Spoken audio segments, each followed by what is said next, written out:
When was the world created? Some Christians believe that the Bible says the world is about 6,000 years old. But when you try to find the verse that says that, you can't. That's because the Bible doesn't say that. Not anywhere. So why do so many people think that it does? Well, the answer goes back to England at the beginning of the 17th century.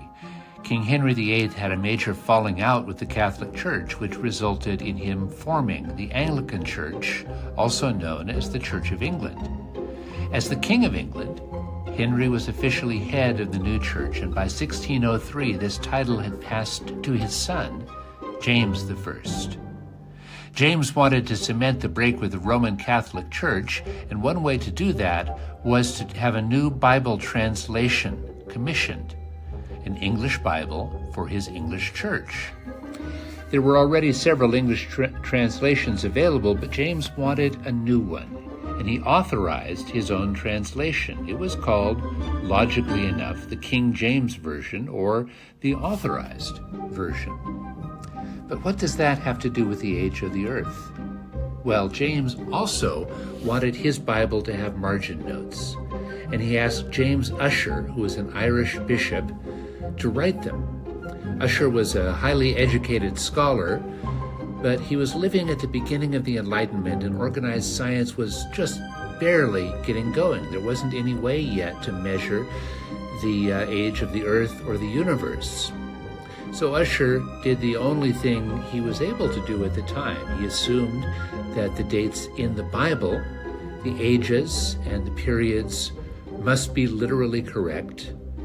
And he sat down and did some very careful math and came out with a date of 4004 BC. Now, it's easy to laugh at Ussher. After all, we now have scientific evidence that the Earth is about 4.5 billion years old, and the universe is about 13.7 billion years old. But none of that was available to him or the other brilliant minds of his time. A number of people used the Bible to come up with dates of creation.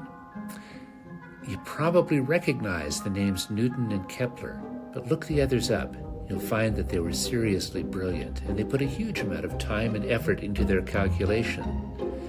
Even geniuses can be wrong if they don't have the best evidence to work from. So why does Ussher's date persist when the others have all faded into obscurity? Well, remember those margin notes? It said right there in that edition of the King James Bible that the world was created on October 23rd, 4004 BC. So does the Bible claim the earth is 6,000 years old? No, it doesn't. Unless, that is, you believe in the literal inerrancy of the margin notes.